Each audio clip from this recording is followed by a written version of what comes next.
اعوذ باللہ من الشیطان الرجیم، بسم اللہ الرحمن الرحیم۔ اے گنہگاروں مایوس نہ ہو، عامر لیاقت حسین حاضر خدمت ہے۔ آج پروگرام کا آغاز کرتے ہیں برخ عابد کی توبہ کے واقعے سے۔ حضرت کعب رضی اللہ تعالی عنہ ارشاد فرماتے ہیں کہ حضرت موسیٰ علیہ السلام کے زمانے میں بنی اسرائیل میں قحط پڑ گیا۔ بنی اسرائیل حضرت موسیٰ علیہ السلام کے پاس بارش کی دعا کرانے کے لیے آئے۔ ظاہر ہے کہ اولو العزم نبی ہیں، مستجاب الدعوات ہیں، تو دعا کرانے کے لیے تو نبی کے پاس ہی آئیں گے۔ بنی اسرائیل حضرت موسیٰ علیہ السلام کے پاس آئے۔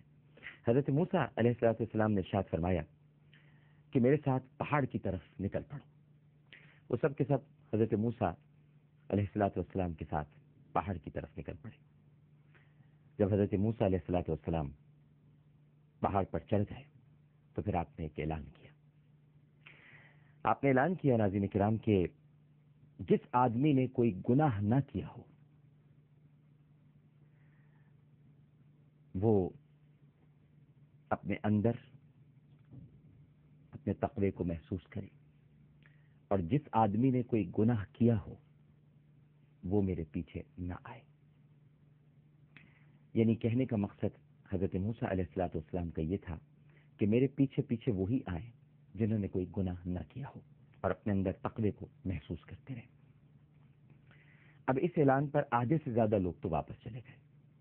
ظاہر ہے کہ حضرت موسیٰ علیہ السلام کا اعلان ہے، نبی اور پیغمبر کو اللہ سبحانہ و تعالی وحی کے ذریعے سب کچھ بتا دیتا ہے کہ تمہارے درمیان کون گناہ گار ہے، کون گناہ گار نہیں ہے، لہذا آدھے سے زیادہ لوگ واپس چلے گئے۔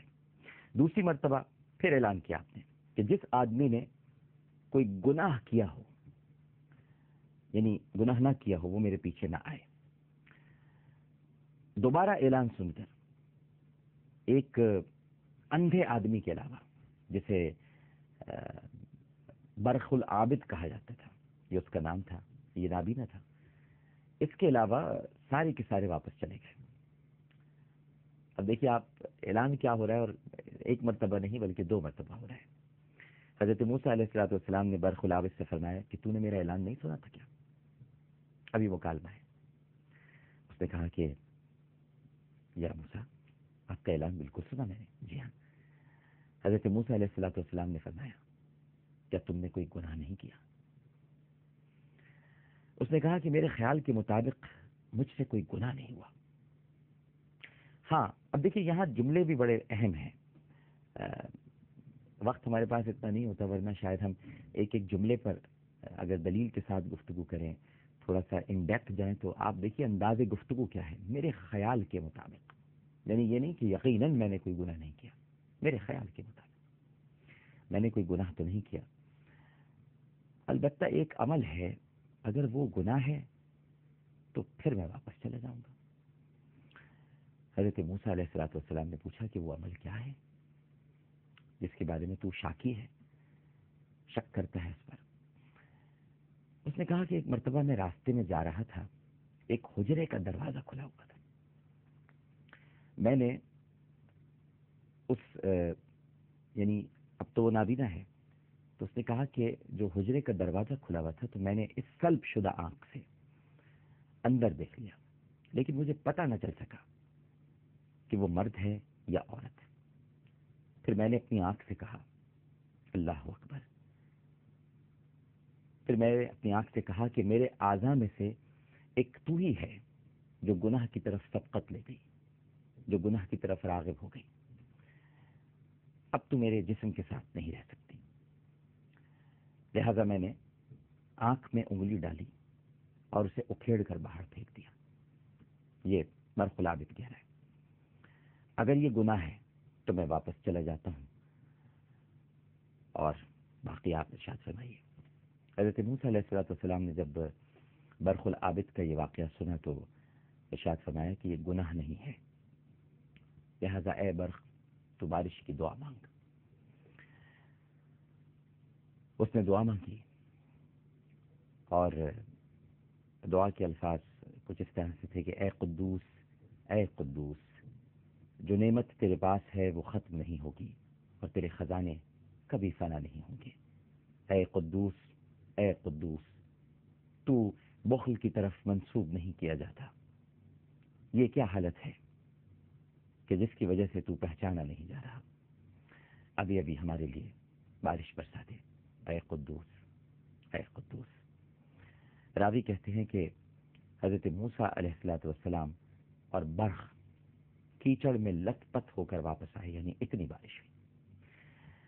اب اس واقعے کا مطلب یہ نہیں ہے، کیونکہ اسلام جب آیا ناظرین کرام تو اس نے رہبانیت کا خاتمہ کیا، اعضا کو تکالیف دینے سے منع کیا، یعنی جس طرح اس نے آنکھ اکھیڑ کر باہر نکال دی تھی، ایک غلط منظر کی جانب اپنی آنکھ کو کی وجہ سے دیکھا اور اپنی آنکھ اکھیڑ دی، تو اب اسلام میں اس کی اجازت نہیں ہے۔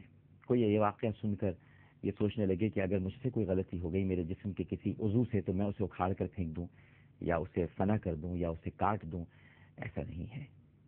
اسلام نے توبہ رکھ دی ہے۔ دیکھیے اب یہاں پر یہ جو واقعہ آپ نے سنا یہ ایک گناہ گار کا واقعہ تھا، لیکن توبہ کا پودا اس کے اندر نہیں ہوگا تھا۔